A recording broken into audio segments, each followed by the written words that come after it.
All right, here we are with Exalted versus Chronicles of Darkness, Hologram Summer, Season 1, Episode 3. We are in June 2021, and with me today we have... Peter as Damian Starr, the Solar Dawn. Holden, playing Raphael Vargas, Sidereal, Chosen of Secrets. Alrighty, so what happened last session, gang?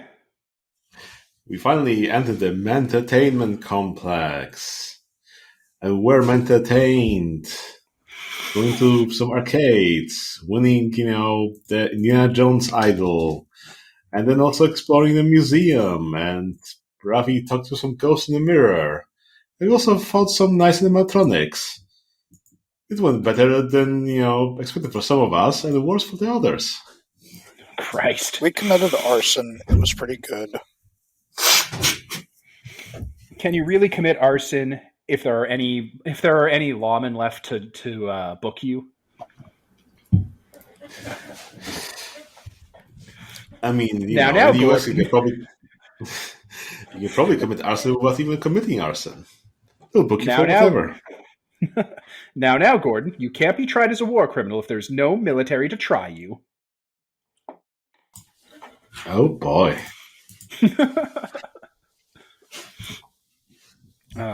Okay, so we will leave... Where did we leave off? What was the last kind of scene we were in before we ended last time? And we'll start from there. We regrouped after we fought the two animatronics, and we found Zed, and Korg lost an arm, and something was weird with him. Yeah, Korg's real weird. Other than losing the arm, yeah.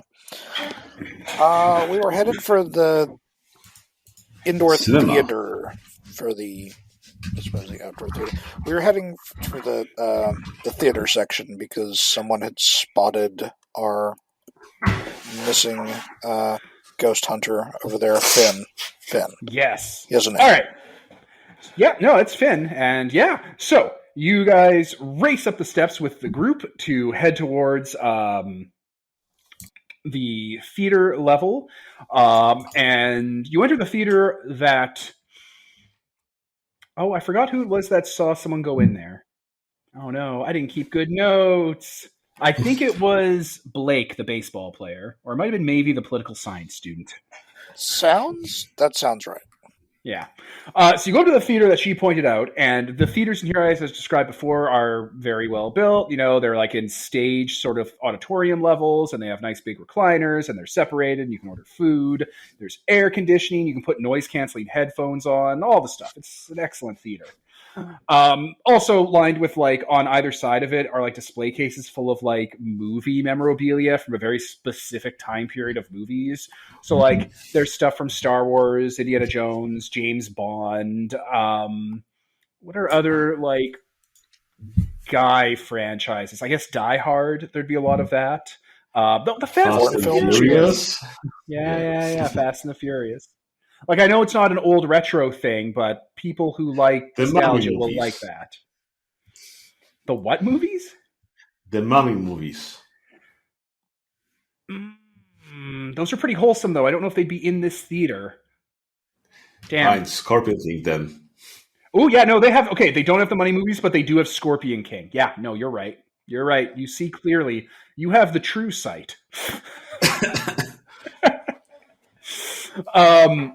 Oh, yeah, Ghostbusters, only the first two, though, of course. And maybe the one with Ryan Reynolds when it comes out. Or not Ryan Reynolds, Ant-Man. Discount Ryan Reynolds. Shot fired at Paul Rudd. Blade, holy fuck, there's so much Blade. Blades for days. There's multiple Blade trench coats, in display cases and stuff. The eye coverings that he had on, so he wouldn't open his eyes for CG and stuff, and that one scene they had to do. It's all here. Anyway, the reason I highlight all this nonsense is every single one of these theaters has these display cases in them. And when you go into the one that you got pointed out to that you last saw Finn in, all of them have been smashed open, and all of the stuff inside has been moved around and thrown on the floor. And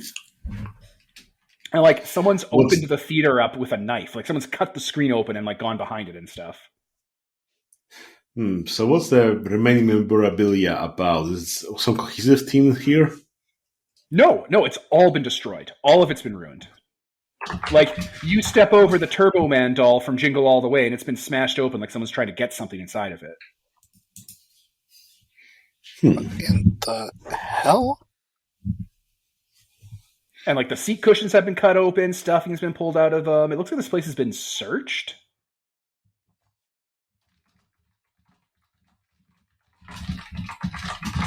Zeth's looking around like the way he kind of does, where he doesn't move his head fully all the way because it's almost like he has owl peripheral vision. It makes a sniffling sound under his breath, which you two can hear because you're just so tuned into this kind of stuff. He just says to Korg, "I smell desire."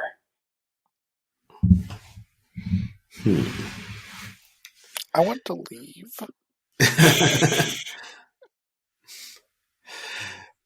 Do you want to do some investigation, Rafi? That seems to be your stick. Well, this place looks to have been pretty damn thoroughly investigated before we got here. Yes, well, maybe you figure out what they were trying to figure out. Is that something Sidereal can do?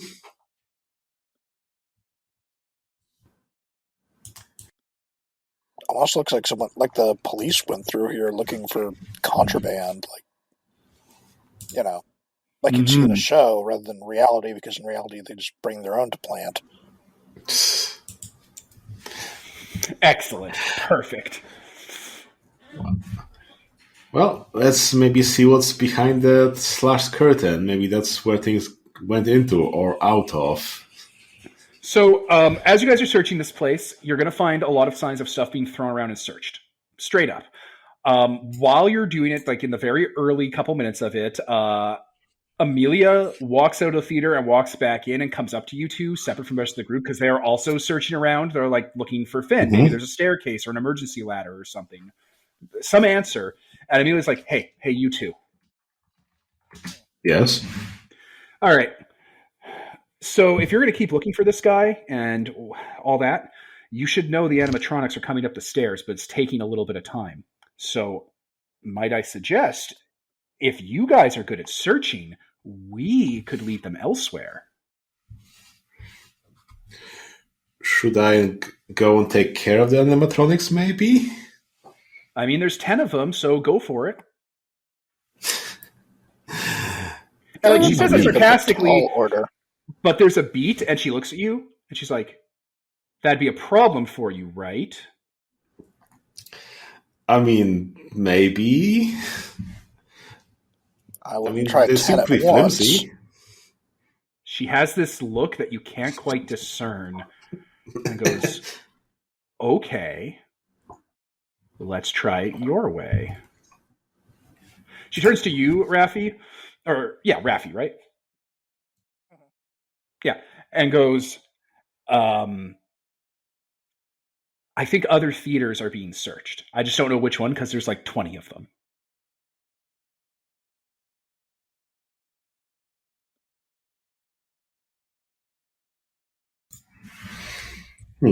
The silence here is me looking over supernal awareness, trying to decide if it is precise enough to work like inside of a building or. The ancient conundrum. The ancient conundrum. Now that you've designed a rule to see if it applies here, because that'll be canon. We're setting a precedent right here. Oh no.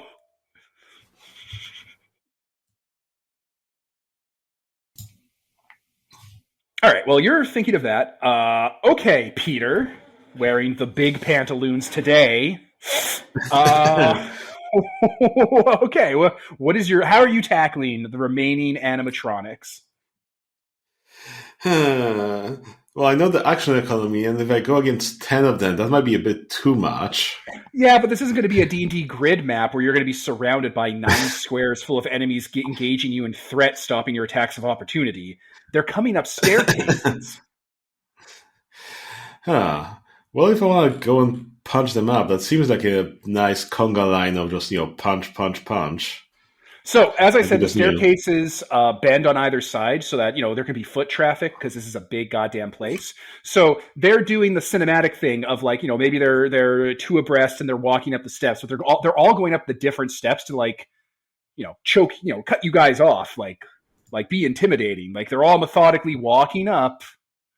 So, however you want to handle that, Pete, like you can isolate them, you could use the environment to your advantage. Like this is kind of like this is your time to shine. This is your playhouse. We do got a bunch of heavy busted props we can throw down the stairs.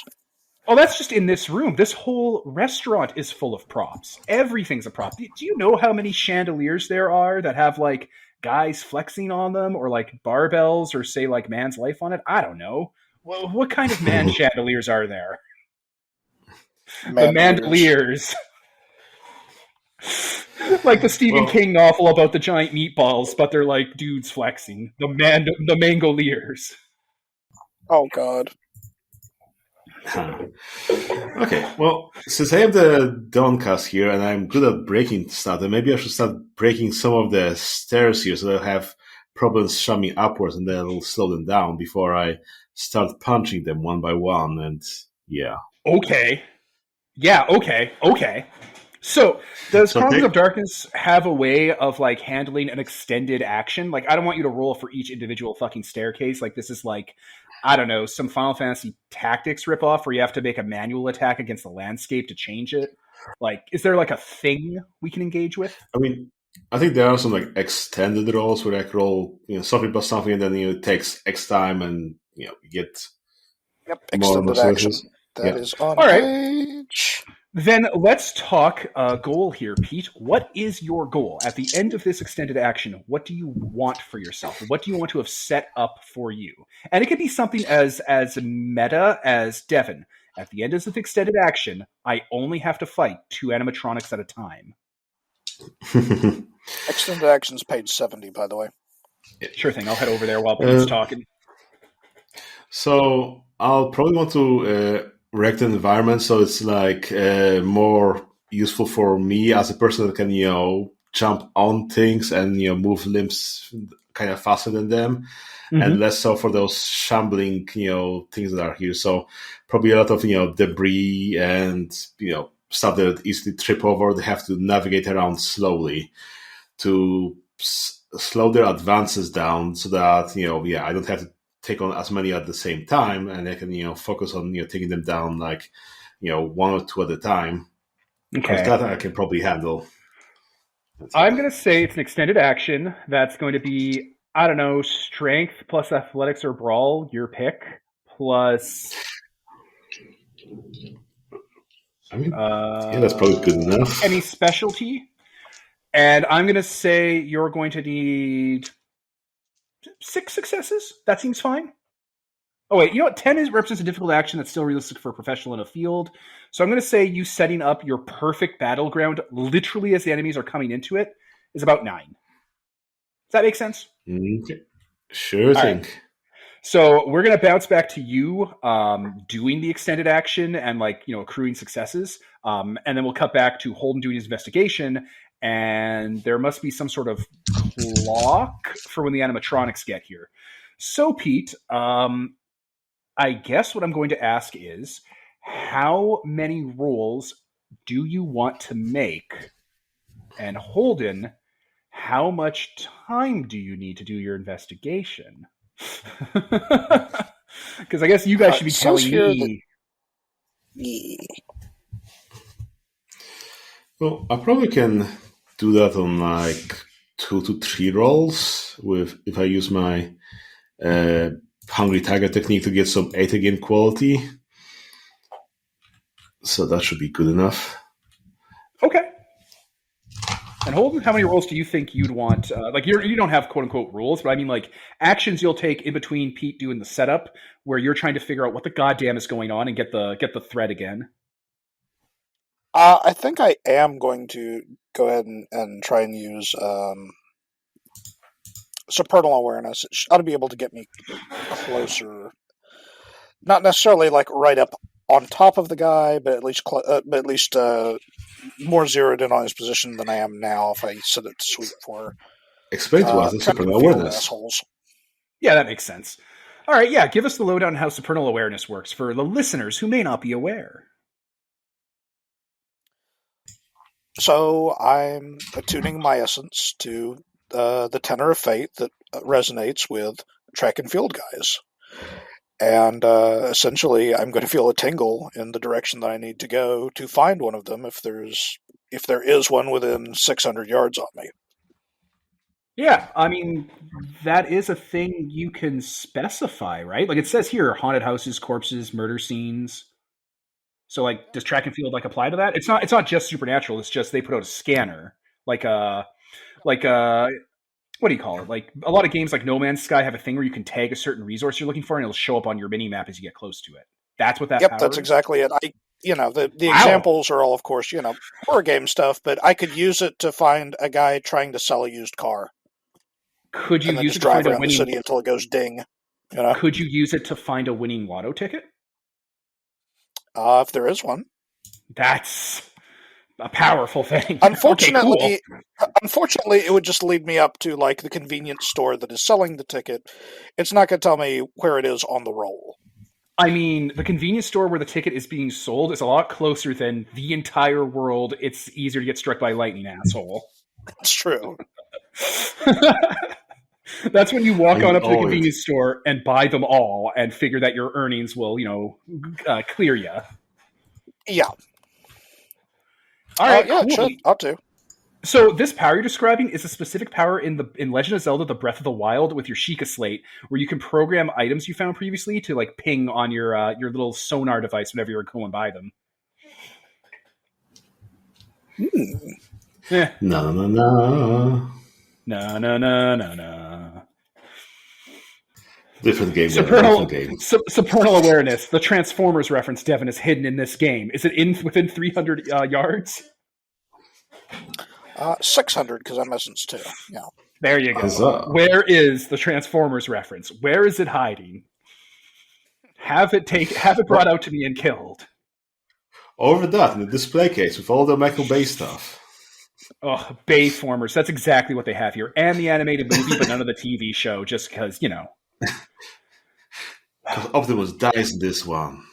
It's a mature story. And, I'm a big Transformers fan, but yeah. This day I'm coming for everyone. All right. Okay. So you do your supernal awareness, and Pete, you head out and start your first extended roll then. And tell me what you guys get back. Sure. So I activate my Hungry Tiger technique to be in tune with my athletics and so on, move like the dawn of the ancient times I am, which gives me 8 again quality on my rolls. Fuck. And I rolled my 9 dice, because this is my jam. Oh, no. 1 success. Eat a dick, Pete. 1 success. Woohoo! That's what playing a game with dice gets you. Oh, no. I guess I'll have to spend some more S's next time. Yeah, I guess you will. All right, so you head up to the top of the stairs and you just start ripping stuff down and putting things in play, fire extinguishers going through floorboards, that kind of thing, right? Yeah, pretty much. Taking some, life replica of Blade over here and try to smash the floor with it, and it's not going that great. This Wesley Snipes is so brittle. Yeah. Excellent. All right, so let's flip. Yeah, let's flip back to Raffi. I'm just... Raffi just gets an unfocused look in his eyes for a few moments and then starts looking around the theater as though he's listening for something. There's no roll. This just goes ding if there's stuff. And this is part of that revealed by fate thing, so it doesn't cost a moat, right? Because this is the whole thing fate told you to go do. Yeah. Cool. So this costs you nothing. You just immediately get to the next part of the plot. That's astounding. All right, that theater there. Go. I'm assuming you do. think he's somewhere over this way. Pick up the All right, baseball bat, and I'm going to motor. All right, the group starts following you as you guys like are exiting the theater to go across to the other theater on the other end of the roundabout kind of area. The you got to walk around the staircase, the balcony, I guess, or the mezzanine, whatever the word is. You can see that Damien is there setting up what looks like a kill room or a kill chamber. like he had this whole conversation about how he's going to fight all of them, and he's starting to set up for it. Like, he is getting ready to fight all of them.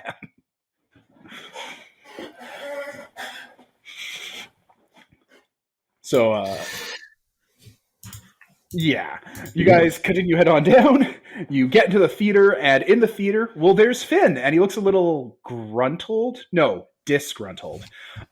He's currently searching through garbage, trying to, like, memorabilia and stuff, trying to find something, and he hasn't noticed you yet. Yo, how's the scavenger hunt going? He turns with a large golden cup in his hand that he's like he was like just recently like bashing against a table. Oh, hey guys, how goes these days? Well, we've got a bunch of murder animatronics heading our way, and we're thinking about maybe trying to get the fuck out of here. Oh, yeah, we totally should leave. That's exactly how Maximum Overdrive started.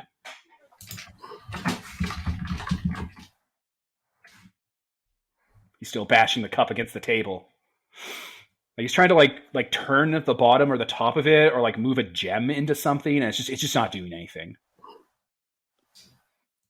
Maybe you want to let us all in on what you're looking for here? Oh my god, I didn't think I'd have to get this far. I don't have an answer for you, okay? I don't have an answer. He just keeps going back to what he's doing desperately, like rifling through shit. Let's briefly swing the spotlight back to Pete. All right, they're at level 2 right now, and they're coming up to level 3. Like, they're moving around, going to different staircases. They're trading off positions. They're like, they look at each other and trade off who's going what steps because they're realizing you're going to try and separate them, and they're pairing up into the proper pairings that are going to be the most optimal. So, your go. Well, jokes on them. That's what I wanted them. So yeah, I decided to spend some more essence, activate my excellence here, spend some willpower, and managed to get 6 more successes on this. As I didn't have burn. Wait, is that exceptional? That's an exceptional success then, right? Yeah, I guess. So you get to reduce the number of successes required by your skill dot, reduce the time. You don't have to reduce the time. Don't do that. Or apply the result of the action when you complete your goal. So if you choose to reduce, you could already be done, or you could save it for at the very end. Where like you might get like an equipment bonus. You might get like an equipment bonus to fighting these guys, or something else you want. Do you want a tag for beats? No, I think I'll just finish this now because might as well just get this moving. Okay, so in no time at all, like before the rest of the gang can start interrogating the weird guy, you've destroyed all the steps, set up kill areas, put easily accessible weapons nearby, and are just waiting for the first batch to get up to you, like guns loaded. I mean, I do have my fist that needs to reload, so yes. Oh, God, yeah, that's a good point. That is exactly what I said when I said guns loaded. That is exactly what I meant. Sun's out, guns out, and I am the sun. Yeah, you did the Superman thing with the mustache. Okay, so that's going to start. I'll have to pick the animatronics that are coming up while we swing the spotlight briefly back to Raffi. Your move. He's still searching and is like moving away from you guys, going through other stuff. Finn, buddy, listen, I genuinely don't give a shit if you're looking for the buried pirate treasure of the Mantertainment Complex. If there's a winning lotto ticket in here, I will cheerfully give it to you if it'll facilitate us getting the fuck out of here before we're all violently murdered, because I'm not kidding about the murder animatronics. They're coming up the stairs right now. They're super slow, and we have a big guy. He gestures to Korg. And we have a wizard. Gestures behind you to Amelia.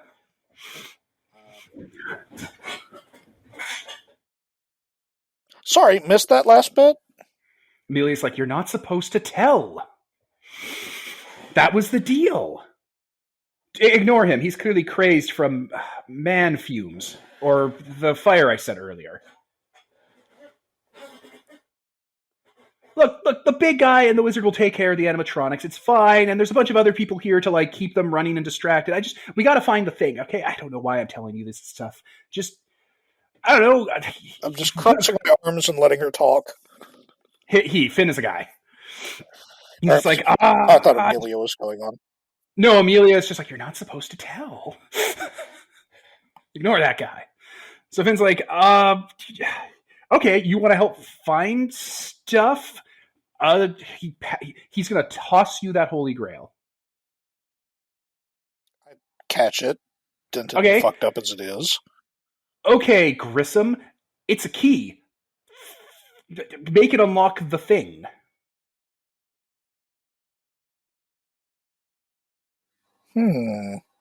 It is a cheap prop made to look like the Holy Grail. See, you need to find the actual Holy Grail of the Mantertainment Complex, which is some red cap over there, looking and unassuming. He's never seen The Last Crusade. Looking for something that this will unlock. All right. I'm going to save you the pain and let you know that this is garbage. It doesn't unlock anything. It has no value, like no supernatural or like destiny value. It's trash. You're holding trash.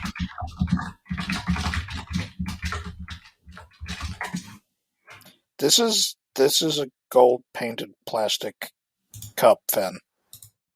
Well, yeah, obviously it's a movie prop, but I'm supposed to find the Holy Grail. It unlocks the treasure.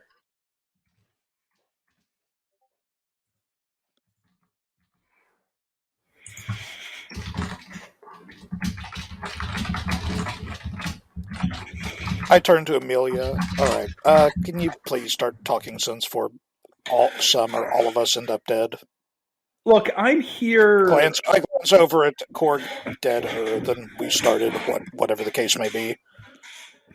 Yeah, Korg's just looking around, and whenever you look at him, he looks a little bit different. Like, something about him is, like, getting more and more not person-y, and it's hard to place your finger on it if you're not really trying to focus and, like lock it down.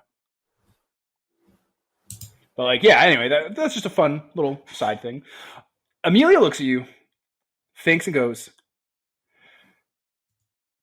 I'm here to find something valuable in wherever valuable things have been kept. I don't really know exactly what it is, but I'll know it when I see it, which is why I baited Korg and Zet to come with me so we would have muscle. Zet's like, you didn't bait us. This is an equitable exchange. We're screwing you. And the only reason I know about this gig is because Finn here works for the type of people that used to work with the owner. And Finn here is a bit of a junkie.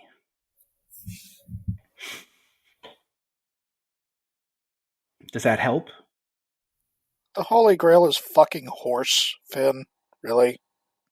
Look, I know the Holy Grail's not real, but it's a key. You have to go into the entertainment center, find the Cup of the Carpenter, and it'll unlock the basement where the vampire sleeps so I can get his blood.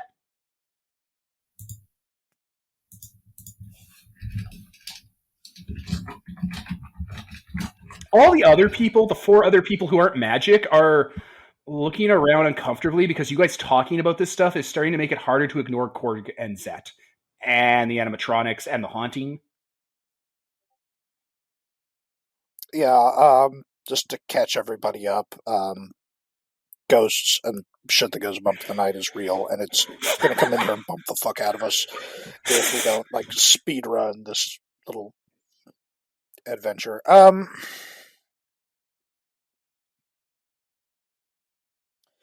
You all stay here and help Finn look. I'm gonna go check on Damien. I'll be right back. No, don't do that. Peter just said BRB. Oh, I'm not going to. Oh, I'm not actually going to check on him. I'm Okay, going thank to go God. find a second floor bathroom, since creepy mirror guy said, "I'll see you in the bathroom," or whatever it was he said. Fantastic. And as you leave to go and find a bathroom mirror, Peter's back. So we'll swing the spotlight to Damien. Okay. All right, Damien. The first two animatronics have walked up the steps, and they are getting ready to get into a fight with you. You are dealing with... Okay, so there's a tiger animatronic that's like orange and black, and like he has like an ice cream scoop and a big bucket of tiger tail ice cream that's clearly empty, and it's full of rocks, and he's like swinging the bucket on a chain. The bucket is made of metal. Nice. So you have to fight Tiger Ice Cream, and there's another animatronic that looks like a horse, like Seabiscuit, but a dude. Oh, I guess like kind of like BoJack Horseman. His name's Neighbor Horse. Well, that explains it. He's smoking a cigar. Can you beat Neighbor Horse and Tiger Ice Cream? I mean, since I had the second to prep up, I guess I have my 12 gauge fist ready. Yeah. And well, I haven't spent enough essence yet to like go. My cast mark showing because that's in the second level. So I just spend willpower to activate it. There it is. And which activates my Dawn powers of just, if they can, sense fear, their defense is lowered by my highest cast ability, which is 5. So I think, they're already dead, but we can always fight.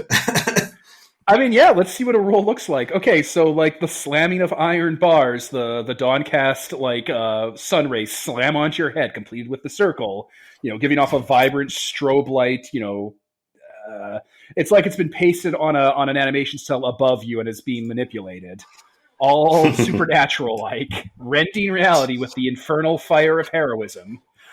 All right, shoot your shot against these animatronic animals. These mascots. I'm going to take my glasses off like Superman and pretend now I'm Daystar, not Damien, but whatever. I'm going to activate my excellence as well, and let's see how much 18 dice worth of damage it is. So that's 9 successes at 8 again, and with +3, so that's 12 damage. Okay, well that means you did 10 because of their armor. Okay, so what do you do to Neighbor Horse? Because let's say that's the first one you go to. Sure. Neighbor Horse is there. Horse. Neighbor Horse was there. Punch. So just straight up, you just punch it until it falls apart into like engine parts and scrap metal. I mean, probably just the opening punch to leave a gaping hole in its insides, and then tear it apart into half, I suppose. Yeah, well, let's go with that. You hit it in the chest once as hard as you can, and there's a brief break, and then a shockwave and a bunch of like disintegrating metal and oil and fire blows out its back, creating a backdraft. And like the force of that, so there's a hole in its back, and the force of it disintegrating is pulling the rest of its parts into it like a jet stream, and it just flies away into a nearby wall in pieces. Oh, and Rafi! You were going outside to find a bathroom. You see the first blow land. And I imagine everybody back in the theater here sound like someone killing a truck engine with a 50 caliber rifle. Yeah. Yeah. It's loud. It's cacophonous. All right. Jackhammer for fists. Do you have any way to go again, or can the enemy try to do something? Well, I don't see any rules here for attacking twice, so I think it's 1-on-1 then. All right. Yep. This is a system where numbers are a big advantage. All right, then. So, let's see. Let's do 8 for violence. I'll spend willpower to add 3 dice, making it 11. What's your defense? My defense is 8. Oh, yeah, I have the sheet here. Oh, my God. All right, let's see. Because I could start slowing you down. Yeah, you can pump that with if you haven't spent 2 motes this turn, you can pump that with excellence also. How much does that? Um, Look, I got 1 success. Okay, off 3 dice. I don't think this is going to be a big concern of Pete's. So you get 2 lethal. So he swings that ice bucket and like hits you square in the chest and knocks you back, and follows up when you're going back, and gets up over the stairs, and is trying to like wrap the chain around you to pull you off the balcony and try to hang you by the chain. Fun. Your move, bro. Okay, let's roll again. That's 6 successes. So it means 9 damage minus 2, so that's 7. So I guess, as he hits me with that, bucket and chain and so on, I just grab it, pull him closer to me, and just, punch, him in the, chest as well, and see, how much damage that does to him. So uppercut into pieces. Shoryuken. Yep. All right, I'm going to say you. I'm going to say you catch the tail end of that as well, Raffi, as you're going into the bathroom. In like 6 seconds, he dismantles these 2 fucking things. He's going to fight all of them. All of them. Extended combat sequence, go! Yeah, I feel like I'm not going to really get you that bad in this. I feel like these monsters are not that threatening beyond the stat block. Death of 1,000 paper cuts is kind of a concern here. I'm trying it. I want to whittle. I want to whittle them down. So if there's if you guys get to the final threat that is in the basement of this book, it might put you on your toes, maybe, but maybe not. Maybe I've seriously misjudged. I only have so much health. I only have so much essence. So yes, you are whittling me down. All right. As I head in the bathroom, I'll save something back. There's apparently a vampire in here somewhere too. Okay. I decide to flare up, I guess. How much did I spend already? Oh boy. All right, so Raffi, you go into the washroom. It's any washroom, men or women's. It's not cartoonish enough that the bathrooms are disparate. They're made the same way. Like they have the same garbo in them. But you know what it does have? Oh yeah, it has urinal troughs. Classy. The worst thing in the world. All right, so you go to the mirror, and that guy walks into frame. Dr. Fundamentals. Yo, Doc.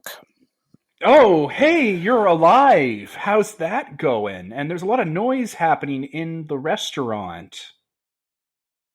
Yeah, that's my friend punching Chickadee China, the Chinese chicken, to death. So we retired that one due to complaints. Yeah, probably a good move. So not a ghost then. I'm guessing. I'm more like a house, or I'm more like a picture. How about this? You ever go to the beach and find some clay and put your hand in and leave a hand impression? The hand impression's not your hand, right? It's just a really good impression of it, but it's still made of clay and it still washes away in the water. I'm sort of like that. Did that metaphor help? I don't get to say it very often because I don't really talk to people. No, I can tell you worked on it at Aces. So, right. Let's get down to brass tacks. We're here to get kind of a weather gauge of Night City's supernatural scene, shall we say. Its denizens, its troublemakers, its conscientious citizens. Oh, okay.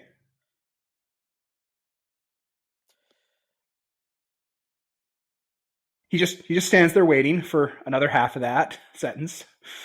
So where do you want to fall, and how are we going to play this? Because we're kind of taking the version where everybody here gets slaughtered and Um, fed to the vampire lairing in the Mantertainment Complex. That's not on the boards tonight.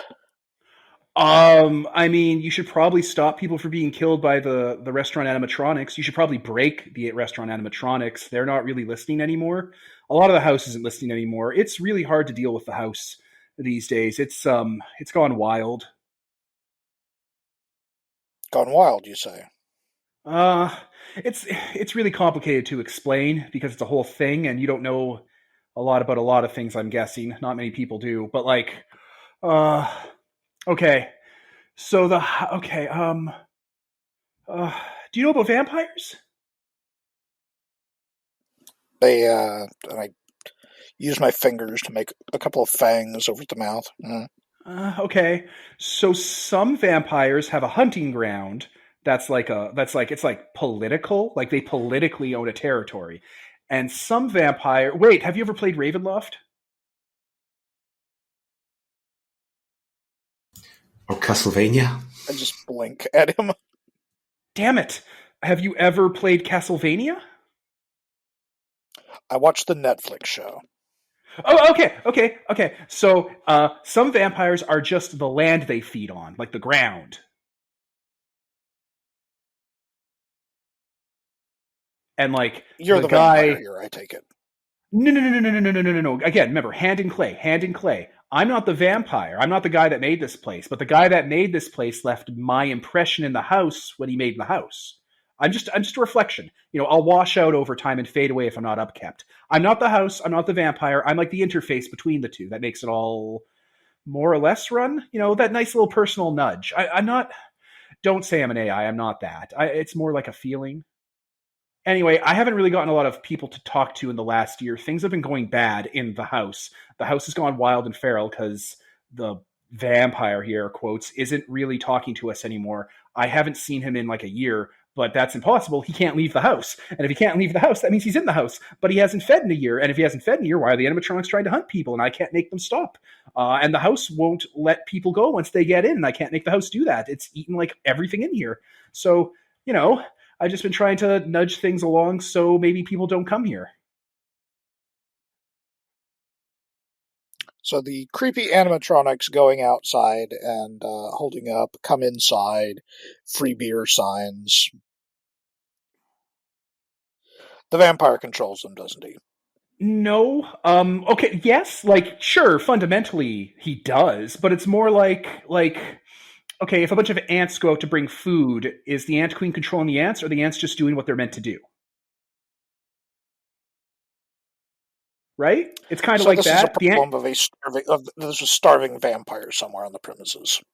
I really don't know what's going on. Like Meals got pretty thin and he was pretty upset about it, when the lockdown, I guess, started a while ago. I don't know how long it's been. It's been a while.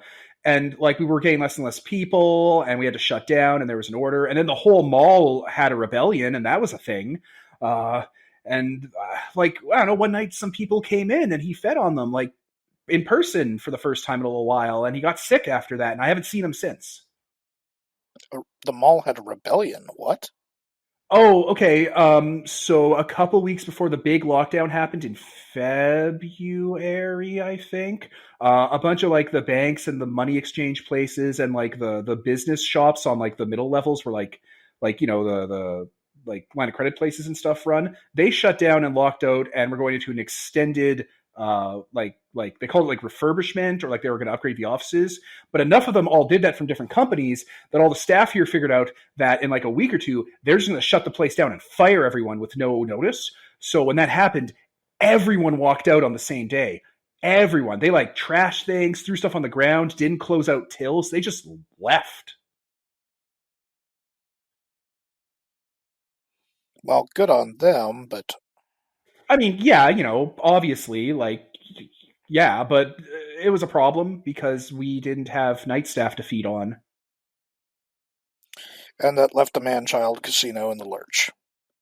it used to be a lot better, but the man-child thing was a really good pivot. It used to be like a kids casino. I don't know. They make kids casinos, right? I guess, with arcades and no windows and tokens everywhere. And like that was Wait a always minute, weird. he was feeding on fucking kids? It was mostly calm down. Calm down. It was mostly the night staff or parents. Remember, kids come during the day. Or like drunk dads. But like, okay, what we noticed was a lot of kids kept coming here when they were too old to come here because they were happy about the memories. And then those kids were like teens, and then they were like college students. And like then a lot of them were coming here rather than going to their son's christening. And like we didn't have to change a lot of things because they just liked the old stuff. They didn't want anything new. So we just transitioned to being, and he gestures to the place, we just transitioned it to being this. And we were able to feed almost nightly, and it was like no guilt.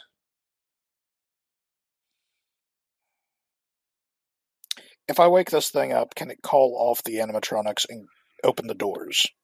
I mean, Dr. Fundamental should be able to. He is kind of me and I'm kind of him, and I wouldn't want this to be happening, but if he's not around, I don't know why. He might be sick.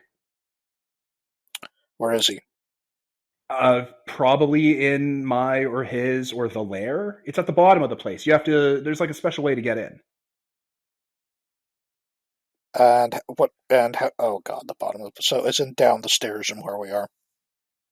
Well, there's a lot of access points, like, the vents.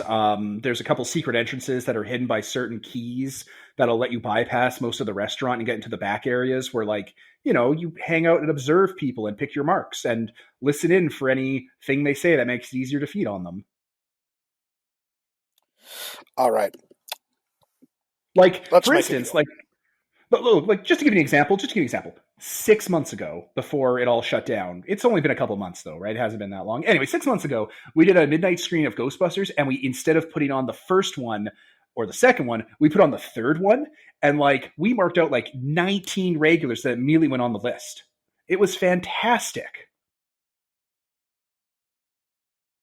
Because, they were... Hearing this, Raffi, like, adjusts his mental table for how likely the vampire is to end this evening as Ash or not, in the vampire's favor. Right. Anyway, you said you were going to make a deal.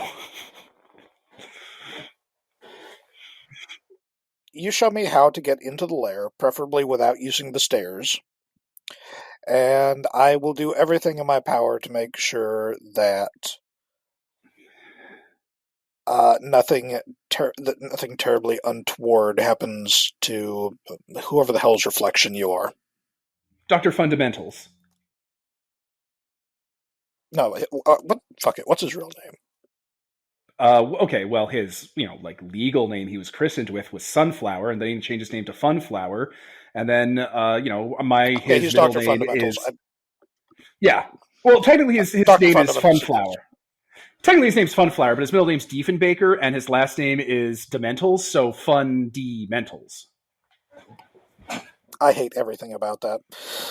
So our parents were hippies. Our parents were flower children. Well, if things continue on as they are, there's a very good likelihood we end up having to set fire to the place, I mean, that would suck, but I can't... That would suck, but like, so, I don't really have a concept of a will to exist or live beyond serving, so like, I'm not going to feel bad if you destroy me, I don't really have that identity, so you shouldn't really hold that against me if that's going to save lives. But like, hey, if you did, that'd be cool. It would be better, surely. Yeah, no, absolutely. If we can come to an equitable understanding. So, how do we get into the secret lair? One of the theaters, just find a cup of a carpenter and plug it into one of the displays under the screen, and it opens up a hatch that brings you down. And what... Okay, cup of a carpenter, be more specific.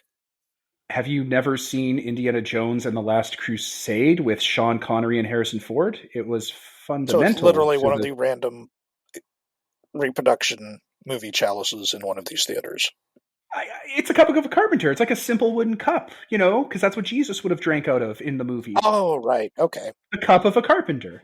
He says, like okay, he's excited because he gets to describe a movie to someone. Right. And which theater is that one in? He gives you the theater number, 5. Yeah, we put a different Holy Grail from the movie in each theater, so each one would have a different one. It was a whole thing. That's actually almost clever. All right, good talking to you, and now I need to go make sure my friend isn't dead yet. So like, no, guys, a literal cup of the carpenter. The carpenter that made this thing, we kept this cup. It's a joke. It's a mug that says "World's Okayest Lover." Anyway, as you're about to leave, he goes, and points to his sign that says to wash your hands before leaving the washroom. I didn't do anything. Oh, fuck it, fine. Hey, he looks at you. Hey, there's a pandemic. Uses old sanitizer here. It's not Purell. It's a crappy one. No, they have soap. They have some sort of crusty. They have some sort of crusty substance that comes out of the soap dispensers after they're changed for a year and a half. Is what they have now. There's a type of soap. There's a type of soap that machine shops use. It's anti-grease soap, and it's actually like it's crusty and grainy like Play-Doh, but you rub it on your hands with water, and it does it does a really good job of degreasing your hands, which is what they have because this vampire is a germaphobe. Oh God! Like not like a serious condition, but he doesn't like the people he feeds on. They're gross. He doesn't like Germans, okay? Oh my God! It was a German airline. All right, so okay, you run out. So now I'm headed back out. Perfect. Let's smash cut back to Damien. All right, Damien. I'm going to throw 2 more animatronics at you to see if I can actually, make any progress. And we'll go from there. Maybe you'll just start burning through them. Maybe they'll give up once they see that you've built a kill chamber. Oh boy, oh boy.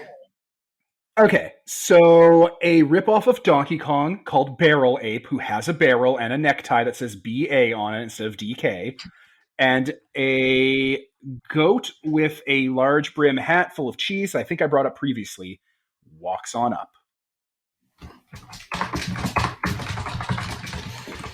Well, I guess it's punching time then. Yeah, I'm going to assume you're going to get the drop on them because you're a living god. And I remember what your initiative stat is. Okay.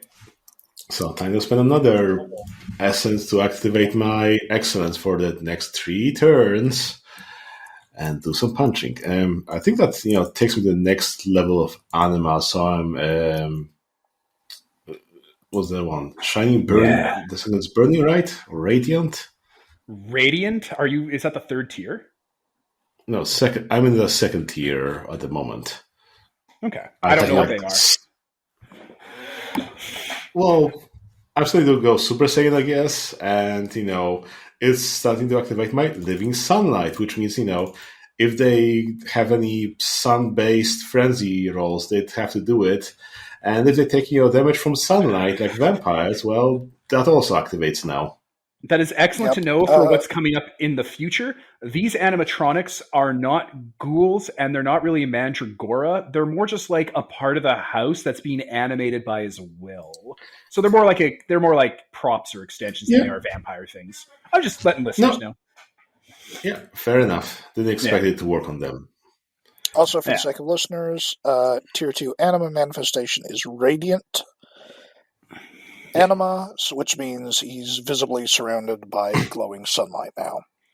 Yes, the geographic and fractal patterns of light and energy that display to the entire world to see that you're a hero unfolds around you into space and time, illuminating the area, making... The light is so bright, it's making sound. It's audibly bright. Wom, wom, wom, wom. It's doing the Godzilla humming, like that frequency hum when his tail charges up. That's what's happening right now because you're still charging up. You're only at mid-tier. Well, I rolled 15 successes here. Well, 8 again, what do you expect? And I roll like 19 dice normally. That would take out most juiced up vampire or werewolves. Yes. All That right. doesn't just kill him. That makes an example out of him to show his friends what they got coming. God. Yeah. So what do you do to which one? You got Donkey Kong or you got the goat cheese? Well, I think Donkey Kong is bigger here, so he's probably trying to swing this barrel at me or toss it at me. Yeah, he is. I just impaled my fist and just, punch into him, and I guess he just, creates a big hole in his chest, and then the rest of him follows through that hole and is turned on the inside out, and he's spraying, his inside all over, the atrium, I suppose. Yeah, your fist hits at an angle and sprays him like a bug splattered on a windshield, sideways across, like leaving debris stabbed into wood and metal and marble everywhere. Yep. You are so strong. You're so strong. I stared at the goat. Is this what you want? Yummy, yummy death. All right. Oh man. Let's see if the goat can hurt you. With his 3 dice, because he has to spend willpower to have 3 dice against you.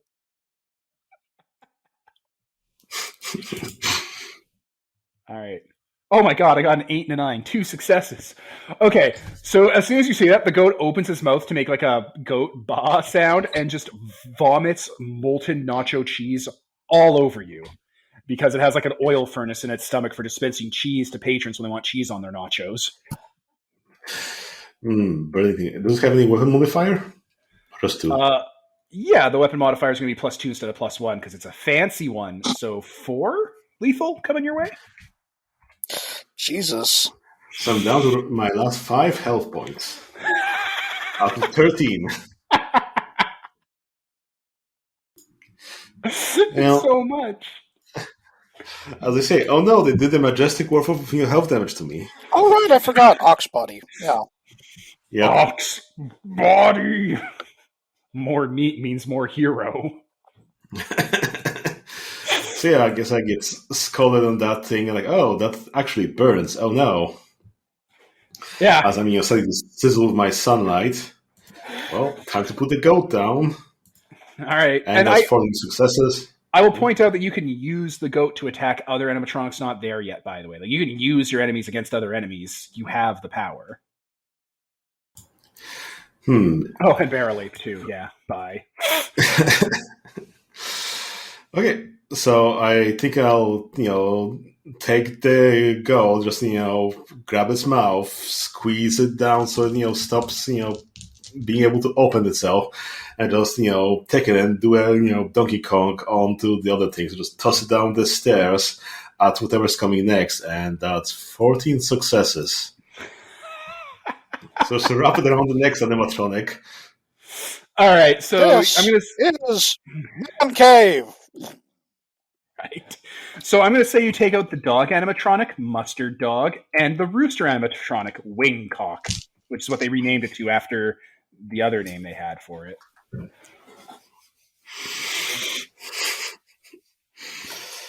All right, we will cut back to you. Or you know what?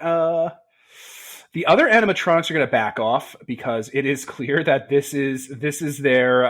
damn it, what's the name of that river you have to cross? Rubicon. This is their Rubicon. I was thinking tricks, but whatever. Yeah, I was thinking Waterloo, but yeah.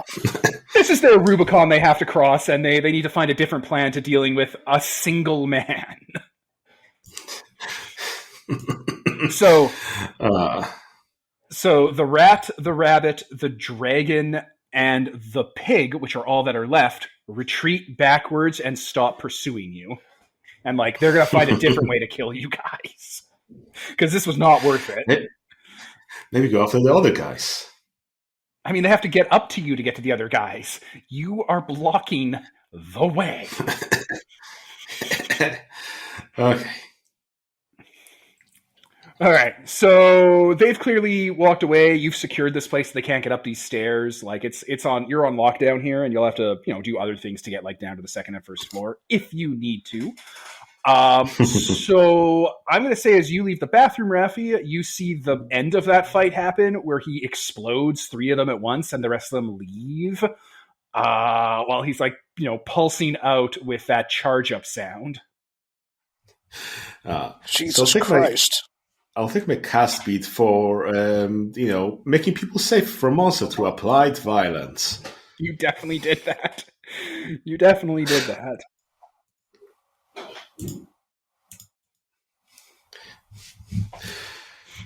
Oh, hi, Rafi. Hi.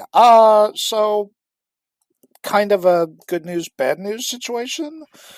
I found where the vampire is. We may be cutting a deal with him to get out of here. Oh, great. Where's the vampire? Yeah, let's round up the others.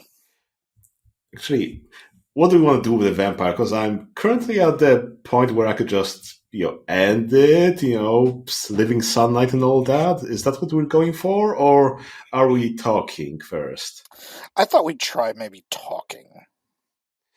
Okay, I'll need a minute to cool down, I think. Boom, boom, boom, boom, boom. Yeah, a bonfire is burning. All right, so while you're calming down and like trying to center yourself, Rafi, you're heading back to the theater where people are arguing and yelling at each other. Like it's turning ugly because Amelia, Korg, Zet, and Finn seem to be tricksters, and everyone else here is going to be a victim.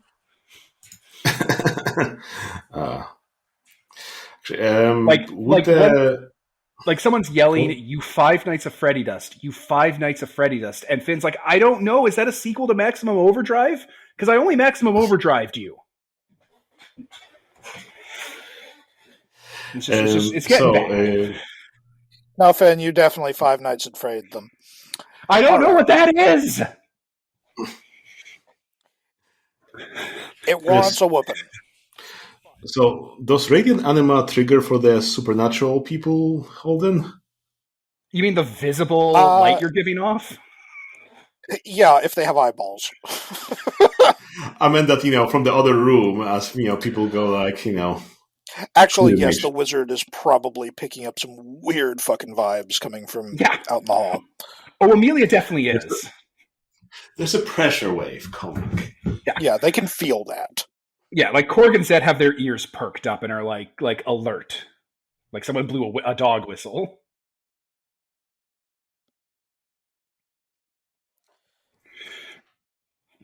So I found out where the vampire is, and we're going to try and get him to open the door. Finn's like, perfect, that sounds like a plan. Now, if you try and stick a syringe in him or something like that, he's probably going to try and kick our asses instead of opening the door, so are you ready to negotiate for your little fix? Yes. Yeah, I kind of want to hear it a little more enthusiastic than that. I just didn't. I didn't think I'd have. I didn't realize. I didn't think I'd get this far. So yes. Beautiful, and I'm going to turn to the witch, the weirdo, and the clay man. Corbin Zet. So, any of you have any more like unpleasant surprises? Like you're here to tell him, serve him paternity papers or anything else before we get down there? Yes, no. Simple task, master. Zet says to you, because he does a look about you when he looks at you and can pick up that sound. Simple task, master. We tricked a sorceress into revealing the location of what we need here in this very building, and once we get our hands on it, we're going to bail on you all. That's right, Zet. They don't know how screwed they are. Yeah, you guys are really good at manipulation. You bet. I've turned to the sorceress. What are they talking about? All right. Look, they're here. Wait a minute. Did you break into the Dairy Queen freezer and find the thing in the secret freezer? Yeah, the Ghostbusters 2 slime engine, yeah. Yeah, they're here for that. And I promised I'd help them get it out.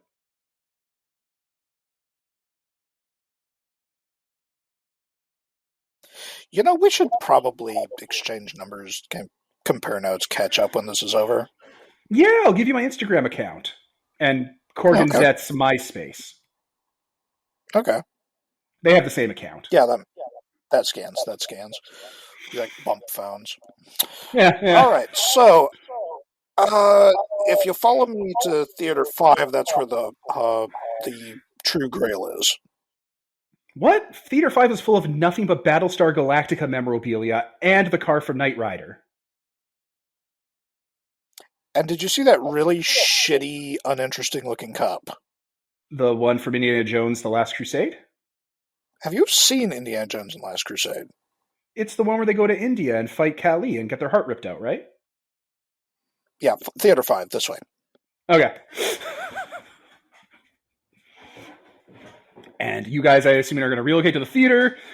This place has been trashed. There is like it's not like a full-scale model of Kit. It's like the one you would like, it's like a go-kart version, basically, with like the Larson scanner on the front and stuff, and like it makes the sound effects. Mr. Feeney's the voice actor for Kit from Knight Rider, for the audience that might not know. So it has lines for Mr. Feeney from Boy Meets World and Knight Rider in it. And also from, I think, St. Elsewhere, he did stinted as a doctor. So it's just a mishmash of his lines to sound like Kit. There's a lot of Battlestar Galactica props from the original, no, not from the original series, the new one where all the robots were sexy and had sex spines. So there's like mannequins and models and posters of stuff. And yeah, on one display case that hasn't even been disturbed is a simple wooden cup. Groovy. Let's get it and find where it fits. You go up to the theater screen, behind the screen, and find a little like floorboard that's, you know where to kind of look for it. And it pulls apart. There's a roster. You click the cup in. The cup actually has a little like computer chip, like RFID tag that's a platform for. And it opens up a little hole in the floor. Not a little hole. It's like a it's an amiibo. Elevator. Cool. Yeah, it's an amiibo. That's exactly what it is. It's an NFC chip.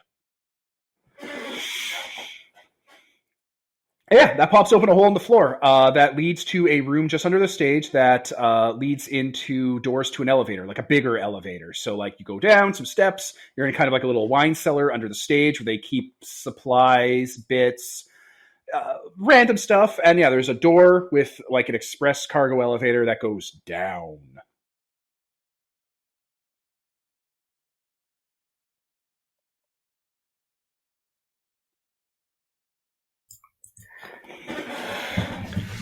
Okay, so I guess we should go down. I guess All right. I'll just join everybody after a few minutes of calming down and... All right, you rejoin. There's wisps of smoke and essence crackling off of you. They're just sort of simmering, and your anima banner stops being so ignited that it's actually like breaching the visual spectrum and just goes back to the invisible spectrum and continues to smolder and unfurl. I cheese all over myself. Ew. You can peel that off. Your skin's already knitting and healing visibly. It's going to take me a few days to heal from everything. Yeah, it's just the superficial damage is just clearing itself off. Yeah. All right, so you take the entire group into the elevator? Yeah, what could possibly go wrong? The doors close. The elevator makes like a clunk sound because it's an old school elevator from when the building was probably first put up, and it starts descending. And you can see other like entrances as you go through the second and first floor, and kind of see other underground areas or places where these doors were like sort of hidden, but you can see through them from your side because they're built in a way to let you look out as you're going through. And on the very last one, as the elevator is going down, it opens up onto a mirror, and Dr. Fundamentals is there waving at you as he slowly goes up. Because that's how perspective works in an elevator. And you get down to the basement. The basement doors open up, and inside the elevator, it's brightly lit. There's a lot of red, gold, and wood color schemes because it's an older kind of cargo elevator that looks fancy and Art Deco-y. The doors open onto a Silent Hill, rusted and twisted basementscape. Several people express they don't want to do this plan anymore.